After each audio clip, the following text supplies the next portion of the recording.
come on, Ashish, from Next Big What, and he's going to be interviewing Phanindra. So come on up, Phanindra.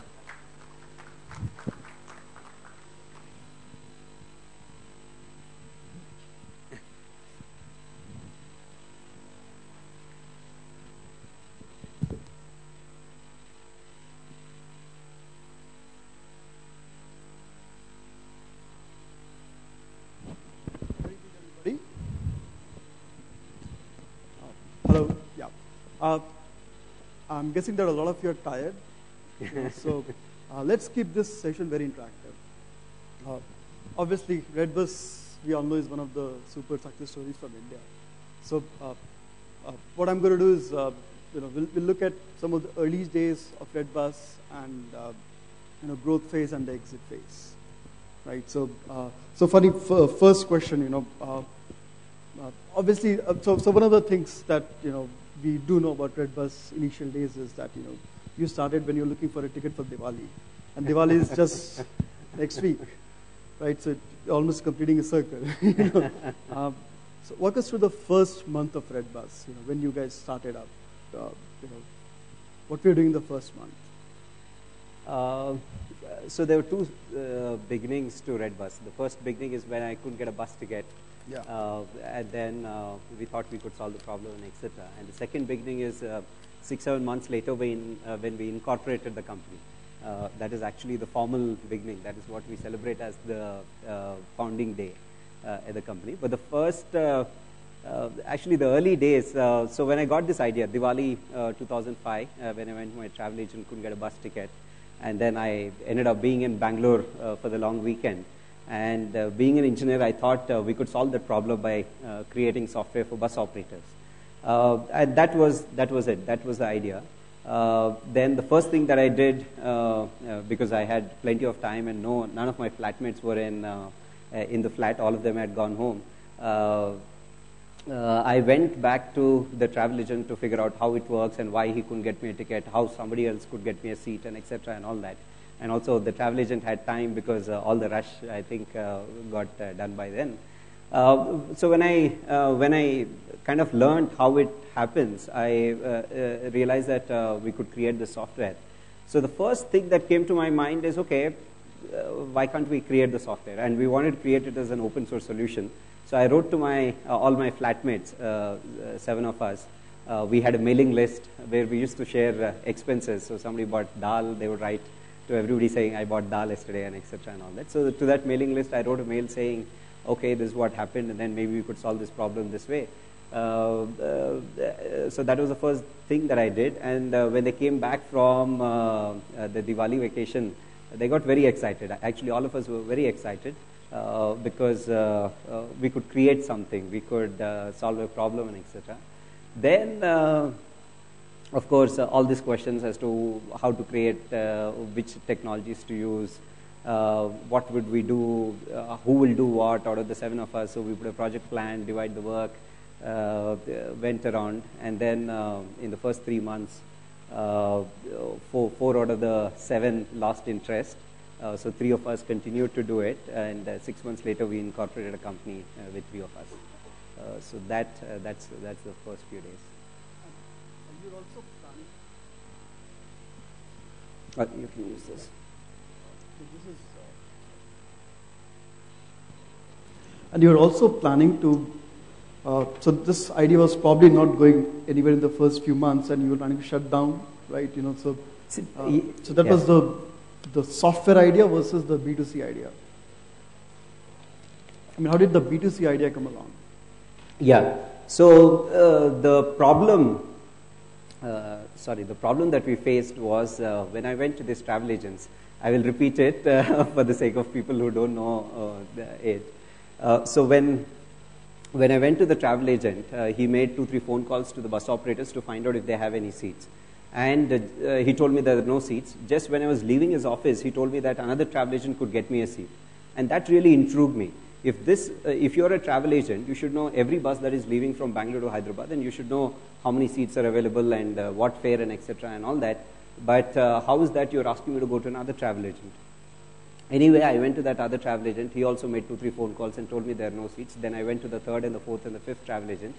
All of them made 2-3 phone calls, but none of them could get me a seat.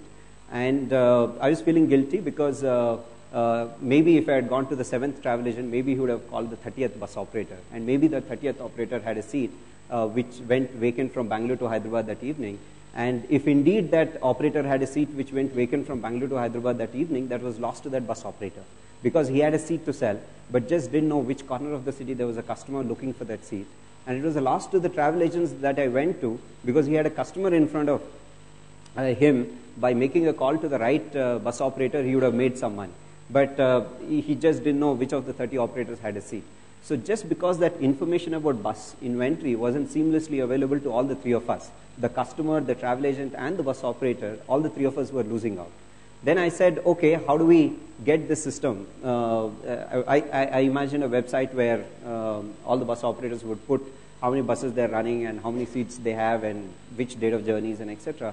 And the first travel agent that I went to, he would just log in onto that system and see which operator had a seat, or at least confidently tell the customer that there is no seat which was going vacant from Bangalore to Hyderabad.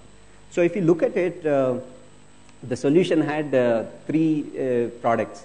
The first product was giving a kind of a ERP or a software to bus operator so that he puts all his inventory into that system.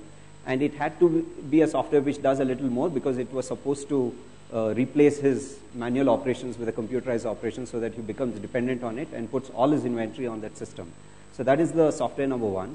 The software 2 was the travel agent console, where he would log in and find out availability of inventory and all. And the third one was Redbus, which is a consumer-facing site where consumers can come and book. So these were the 3 things that we visualized. And looking at these 3, we thought then it was a chicken and egg. Will you create the software first, or to the bus operators, or will you get the travel agents first? Because if you get travel agents first, before getting the bus operators, they wouldn't stay for long, because they come in and they find no buses, then they may not come back again.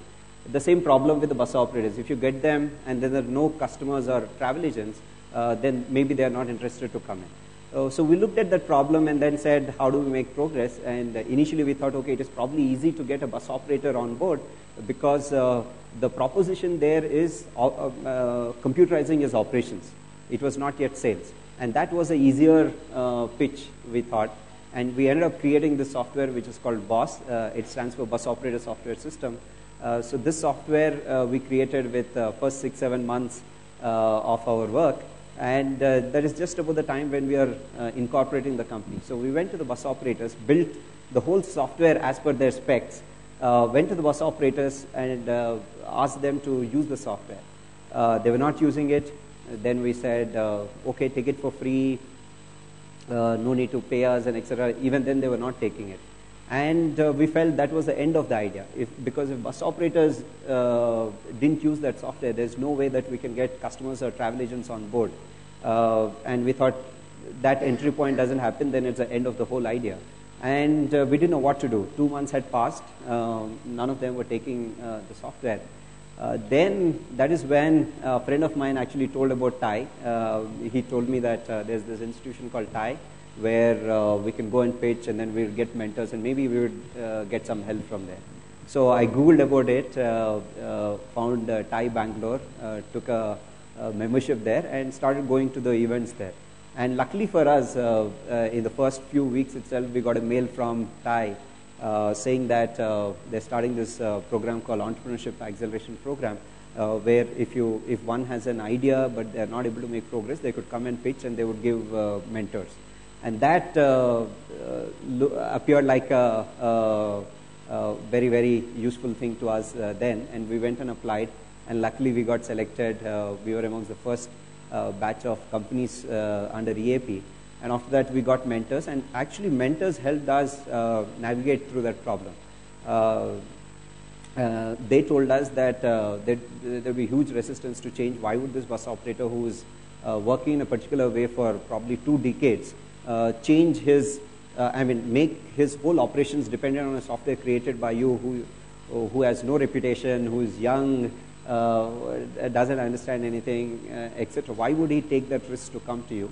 The operators would not come to you. Just start from the consumer end. But that solution appeared to us like a solution that we already ruled out, because if you get customers, there's no way that you can get bus operators. But then we had no other option anyway, because in our own path we were not making progress. So we said, okay, let's work on the mentor's advice. And we forced ourselves to figure out a solution of selling inventory on the site before having bus operators signed up for the software. And when we were like pushing ourselves to figure out a solution, we came across this solution where we thought we could block inventory, maybe about 5 seats in each bus, and put it on the site for consumers to buy. And we started working on that path. Sorry. Luckily for us, it worked. Customers started buying. And another luck, which was in our favor, we launched in August. And from August onwards, especially for travel, it's a huge season.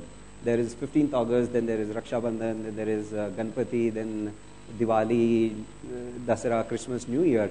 That proved to be a lot of confidence builder. Yeah. So every month, I mean, maybe the sales were also happening because there was demand and people were coming, but that really, really helped us.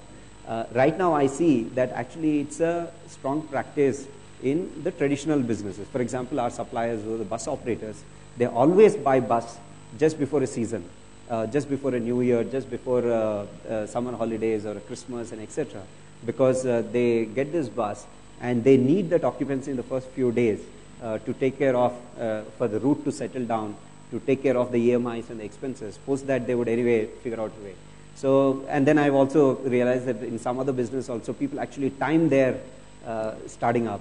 And we did it accidentally. It was incidental in our case, which I think turned out to be good. So that's how we changed from bus operator software to a consumer side.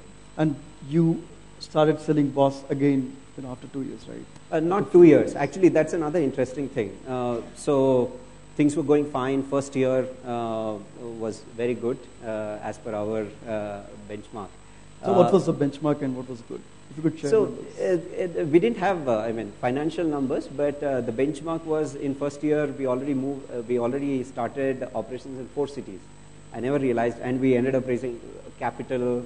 We were like a full-fledged company type and etc. So that was going fine. I mean, it was a lot of uncertainty when we started. We were actually in August after we launched, I think September, October time, we were hardly selling any seats. We were probably selling like 10 seats a week, which meant 500 rupees a week, which meant 4 weeks in a week is 2,000 rupees revenue in a month, right? So that is revenue, and then you have expenses and etc. And from that point, it appeared like a really uphill task to reach to at least our salaries, to even make 1 lakh rupees, right? I mean, from 2,000 rupees, after working so hard, so many months into it, first 3 months into business, and probably 6-7 months before starting the business, you are hardly making 2,000 rupees. And from 2,000, how would you get into 1 lakh? And from there, how do you get into 2 lakhs, 3 lakhs, 20 lakhs? It appeared like an impossible thing. So I went back to my co-founders and said, probably we should call it quits, because there's no way that we can get to 1 lakh, 2 lakh, 3 lakh revenue. But then actually my co-founder Sudhakar, he said that 3 months is too short a time to decide between a success and failure. He said he would give it a year, even if all of us left, kind of a thing. And then that gave us the motivation back to continue. And we continue. So those were the uncertainties. But just probably, I mean, one of the benchmark probably was just, would we be alive 1 year later? Yeah. But 1 year later, we were in 4 cities, venture funded, people joined us, and etc. So I think that was a good thing. So one of the things that startups struggle through is hiring. So who has been the best hire for Redbus, and how did you hire him? Actually, many best hires. I think, I realized that for success, right, I mean, there are a lot of ingredients that have to get in at the right time in right quantities. Could be people, could be timing, could be luck, the right idea, investment, a lot of things, saneful mind, a lot of these things. And a lot of, I think our team, a lot of complementary skills. Very good, we all gelled well in cultural side. One was very, very analytical, one was very creative, one was very optimistic. He would take risks and create all kinds of risky technology, which at the end of the day worked for us. So hiring, actually a lot of my 7 years I spent in hiring. Not that I hired many people, but I spent a lot of time hiring. So one of the things that I did is every Saturday when I'm in Bangalore, every Saturday that I'm in Bangalore, I used to meet at least 1 or 2 candidates every week, even if there is an opening, not an opening. And we had this, we wrote a very nice write-up why people should join Redbus. It's there on our careers page. And then the email ID that was put there was mine. So I used to get a lot of CVs, a lot of CVs. And any CVs that I liked, I used to schedule a meeting on Saturdays and meet them. And there was a lot of learning by meeting them. And I used to have I used to make an Excel sheet where I used to write the feedback and etc. That really helped me to assess.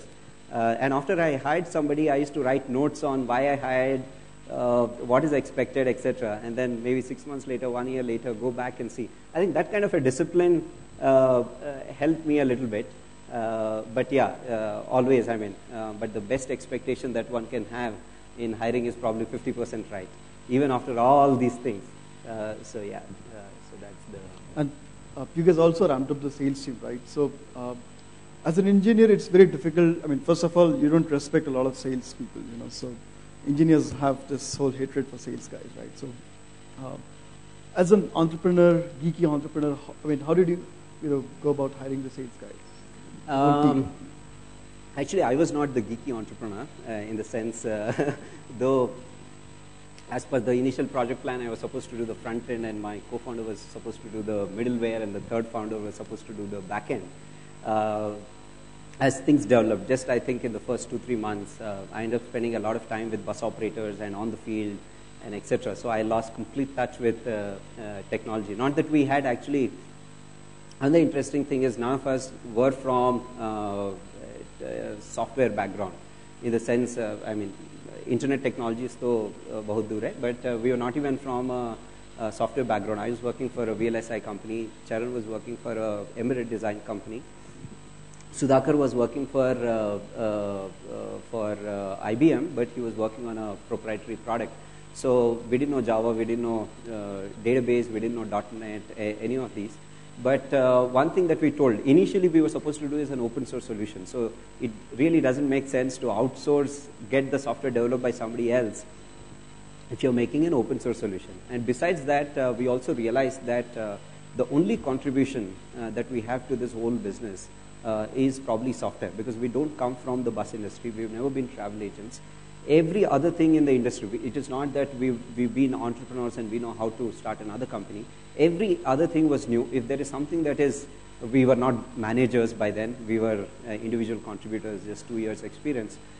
So every other thing was new to us. Software was, I think, a little this thing. So we thought that this is our biggest contribution to this whole idea or this product. So we should be doing it ourselves. So we went, and that is also a reason why we started off writing in .NET in the initial days, because we realized that .NET was easy to learn than Java. So we bought books on .NET and Excel and started writing the software. And then during the course, Charan, who's my co-founder, he ended up writing all the technologies that were required in the initial days. So he is the geeky guy. But otherwise, I was spending a lot of time in the market. And all these interviews, meeting many people, my board, investors, they all helped me. Actually, I think I internalized saying that, okay, it has to be a full-fledged company and everything is required. You need a great marketing guy, a sales guy, a product guy, a technology guy, a HR guy, and etc. Yeah. So, talking about the exit, I mean, many of us who were outsiders felt that Redbus story was just about to begin. Redbus created a market. So why exactly? I mean, I'm sure you had your own reasons, and we're not talking about numbers, but what was the trigger point behind an exit? Because like I said, many of us who have seen Redbus since the early days, we kind of believe that, the story has just begun. You guys have just started the whole game, the transportation game you talked about. Yeah, actually many reasons. We looked at it from many perspectives. Initially we were actually doing a fundraise, and that fundraise also got triggered because some investors wanted to invest, and then it got triggered that way. Otherwise, we were also not in the market to raise money. And then we said, if you're raising money anyways, then we should do it full-fledgedly. So we went on to pitch to various investors, and we got a good response. But in the course of these things, we also got a strategic interest. So when we evaluated it from multiple perspectives, it made sense, and then we said, okay, we will take it. So that was the thing. So, one of the things which you have mentioned earlier, even during the exit point, was not hiring a lawyer during funding, right? So, what were some of the suggestions that you would give to the to startups here, right? Because there were some decisions that were right. Some of them, you should have thought about, and maybe, hindsight analysis, right? So what are some of the suggestions, advice that you would have for entrepreneurs? Sure. Actually, it worked for us. We didn't have any bad consequence because we didn't hire a lawyer. I think it is a very context-based, situation-based, etc. In our case, all the investors that we had tremendous trust, and and also I think at times the world reacts that way. So when you show that trust, right? The person who is also person would think from both the sides. In fact, I've had instances where one of our investors came to me and said, there are various things. One thing is, okay, the investors. So usually in most of our rounds, whenever the investor said a price, we raised at that round. We didn't have huge negotiations, this and etc. So one of these times, actually, investor said a price, and then we raised at that money. And post-investment, he came back and gave us some equity back, right? That was very nice of him. He didn't have to give, but that happened. So I think the world also reacts to the way you behave with it. So that way, our experience has been good. But I don't know if I can prescribe it blindly, because you also have to have right people across the table for that to work. So if you were to restart Redbus again, what were some of the things you would do differently, especially in terms of strategy, finding right partners, etc. Yeah. Okay, so one of the things probably I would do is hire recruiters to recruit, right? In the initial days as a startup, we feel that that's a big expense, right? Especially if you go for executive search firms, right? They charge a lot of money. And at times it appears, no, do we really need to spend that money and etc. and all that. But probably if I were to do a startup again, I would spend that money. Because, finding the right team. If we had this team probably 3 years back, we would have been 3 years earlier in whatever we were doing. Because today, to a large extent, Redbus is a company in a knowledge-based economy. We don't have any other assets than what we all together do it.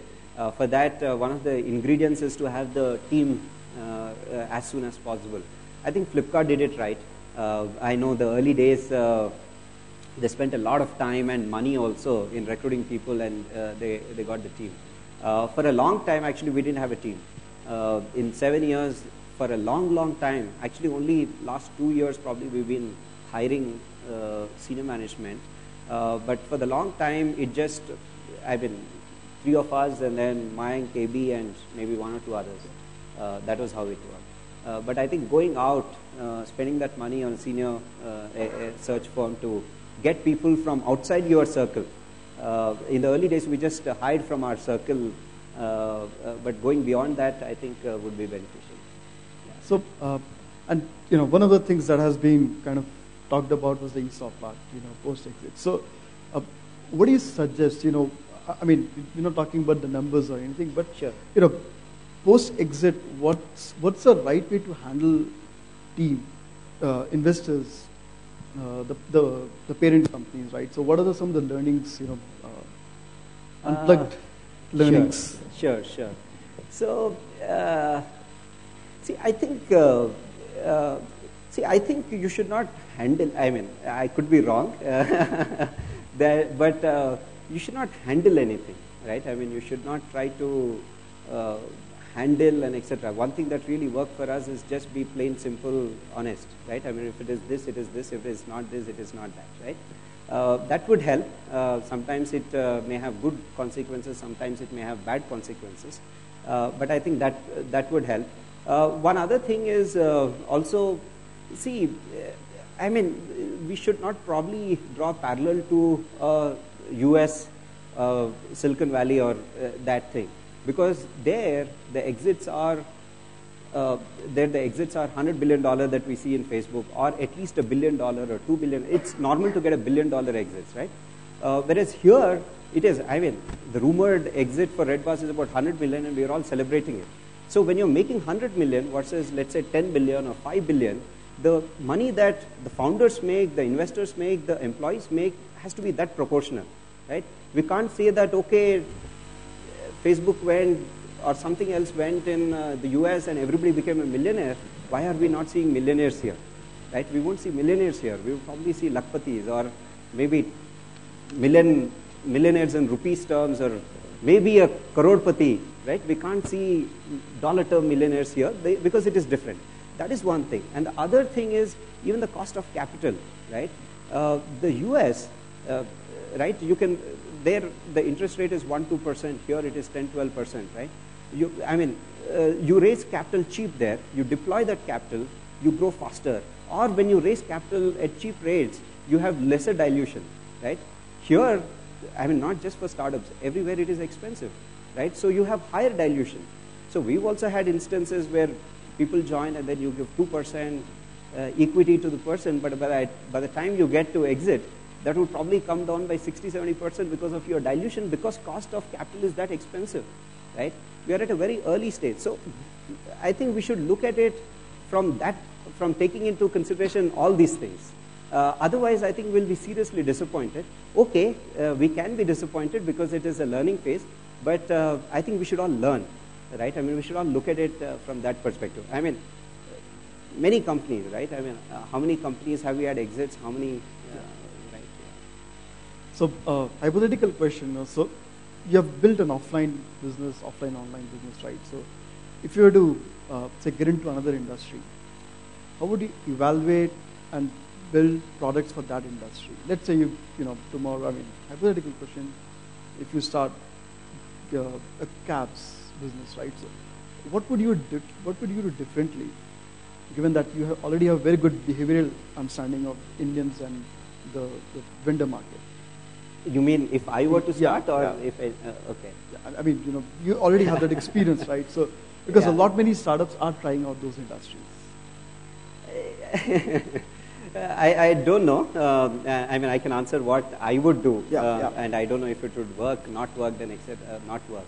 I mean, things that I would do is things that I strongly buy into and believe, because that will add to my confidence.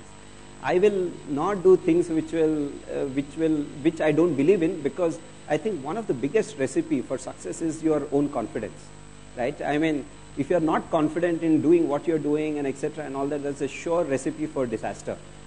So, in the sense, I'm saying being myself, right? I mean, if I'm doing cabs, I'll probably be myself. If I'm myself, what I would do is, one thing is always do sustainable things, right? I mean, you're spending some money, you always look at, okay, 6 months later, are you, I mean, that's the way I look at it. If I'm spending some money on marketing or anything, will I make that money a few years later?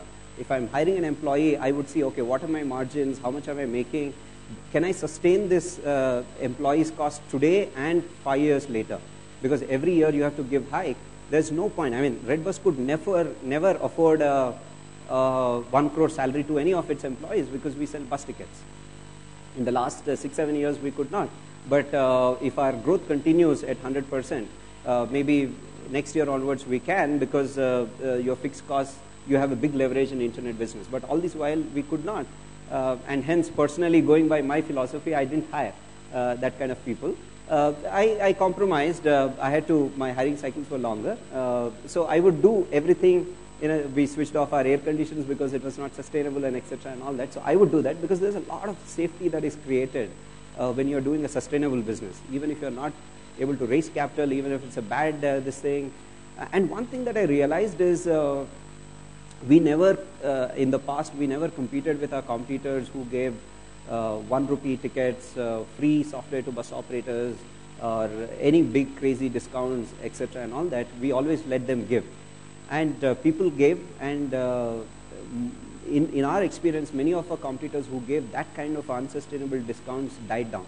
And when they died down, all their customers actually, came to us because there was that green bus wasn't there any longer, right? So I think doing a sustainable business and looking at it as a marathon for a long, long time, right? That would give me a lot of safety to run longer. And last 7 years that has worked successfully for us. And the other thing on the product is, I would do it in a raw way.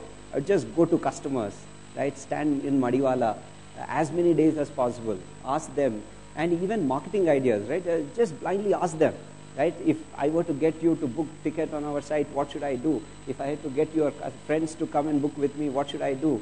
How can you help me to go to, it is just asking people, right? And not being ashamed. Like 10 people you ask, 5 of them will just shoo you away, right? Not feeling ashamed. Earlier I used to be afraid to go there. My co-founder Charan Sudhakar did a great job there, but I used to be very afraid to go and have a conversation with somebody who is not even expecting you to have a conversation, right? He's standing in Madiwala for a bus, and then I'm going and talking to him and etc. I used to find it very awkward. But the way I gained strength to do that is I actually, when I was thinking to myself, I realized that as long as I'm not doing anything illegal, right, everything else is fine, right? So that, right, actually that gave me a lot of strength.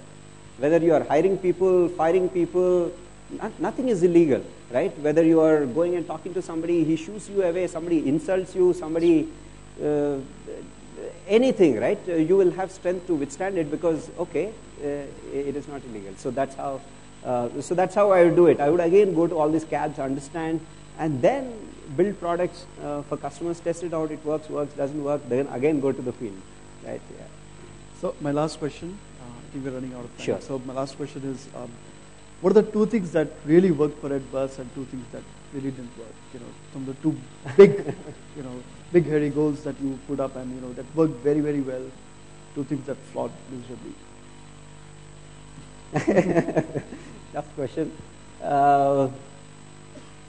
Many things worked for us.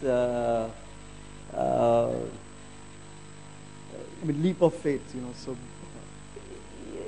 Yeah, actually, I think one thing that worked for us is, the way we got into it. We got into it to solve the problem, right? Otherwise we didn't know about entrepreneurship. We didn't know, that we had to make money.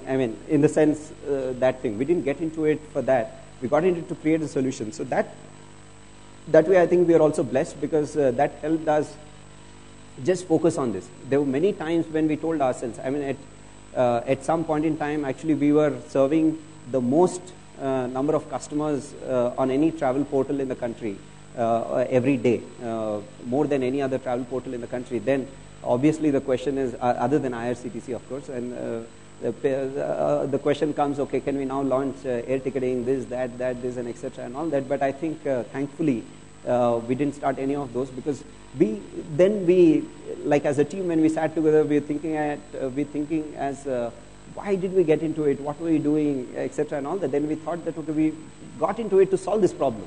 That information wasn't available. We wanted to create it, and everything else was secondary. And then we continue to focus on this problem because the problem is not solved, and it is not, even today it's not solved. Probably it won't be solved even in the next 5 years because the bus industry is so huge in the country. So that is one thing. I think the way we got into it, the motivation or That is probably one thing that helped, and everything else is derived from there, right? I mean, people get inspired to join you because it comes out when people are interacting with you. It comes out that that's the thing that you want to solve, and etc. and all that. So that is something that worked for us. What didn't work for us? What didn't work for us?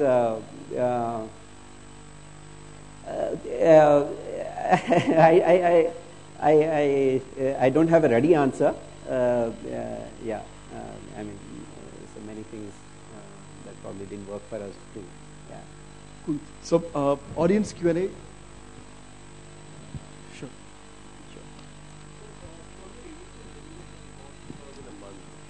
What aspects did you do right to reach to revenues of about, say, 2 lakh or 20 lakh a month? Okay. So one of the things that I think really helped us is we said, okay, how do we grow this 2,000 to the next number? One way is to get more customers, right? The other way is to look at the conversion rate. Right? 100 people are coming to you, 3 people are buying. Why are the 97 people not buying? Right? And these 97 people or the 100 people who came onto your site had a need to travel. Otherwise, why would they just come and hang around on your site, right? They put a source, they put a destination, they put a date of journey, and they see at the results and then probably abandon. They're putting so much effort, which means they have an intention to travel, but for some reason they were not buying. So then we said, okay, fine, let's just go to these 97 guys. So we put a pop-up where they had to fill in their number. Not everybody fills, but some of them fill. So you call them back, understand, and then refine your product. And that, I think, really was in our favor. Because every time more customers came, more converted. And more converted, more money. So much so that actually when we are raising capital now, our CFO made a claim. He was making the business model for future, and then he was looking at the business model and etc. and all that. And I remember when we were going to Bombay to pitch to an investor. On the way, he was saying that I can never.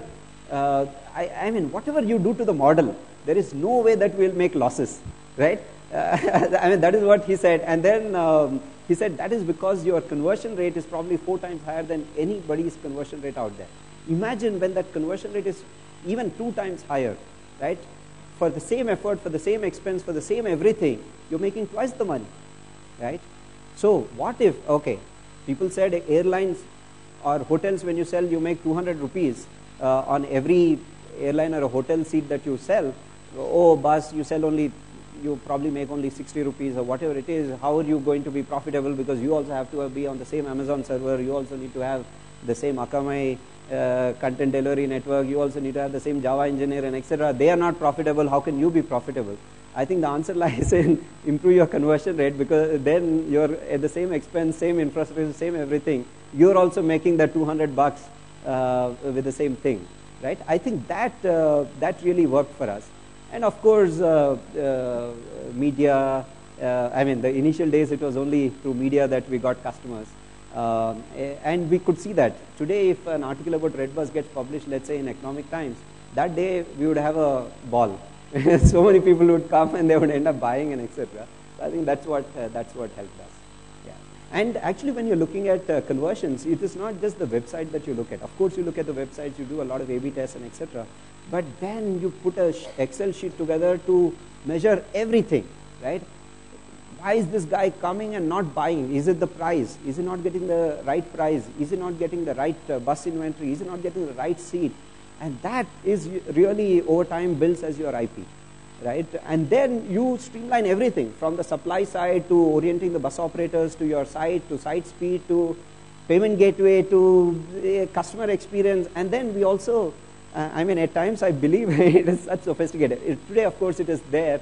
But during those days, sophisticated analysis as to why is this guy churning, so many things, right? I mean, okay, if he had a bad experience, he would never come back and buy with us, right? And the way to build all these models and to understand this is just ask raw questions. The guy who is not coming, call him up, ask him why is he not buying, and then he would tell you the answer. Then try to build a model around it and etc. So I think with all these questions and finding answers to this, we ended up building a decent enough infrastructure I think which converted many people who came in.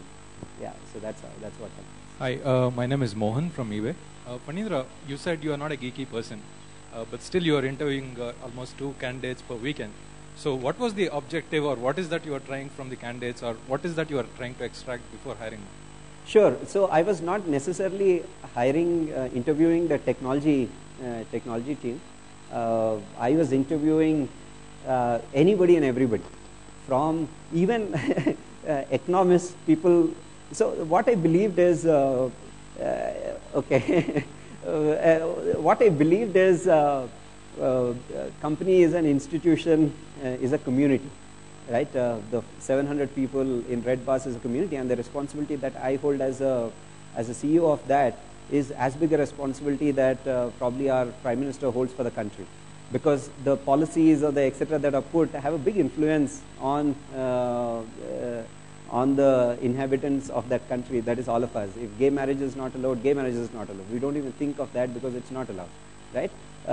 In some other country it's allowed, etc. and all that. So the HR policies or the things that we put, or the kind of culture, the kind of people that we get, the good advantage that we have in our community or of our company is that we are the visa officers ourselves, right? We allow who should come in, who should not come in, and etc. And then you can actually build a very beautiful community because you have every bit of control. You are the visa officer yourself, you are the policy maker yourself, and thankfully you can also send people out, right? So those are the thoughts that I had. So I would interview anybody and everybody, understand what was happening in their company. Why is this guy looking out for a job? What salary ranges are there in the company? Why even different faculties? For example, once I interviewed a person from literature background, English literature, and it was phenomenal, the learnings that I had, and I was actually very thrilled to hire somebody like that into our company. But of course, I mean, we didn't have so much budgets to hire anybody, right? But those are the learnings that I had by meeting these people. Thank you very much.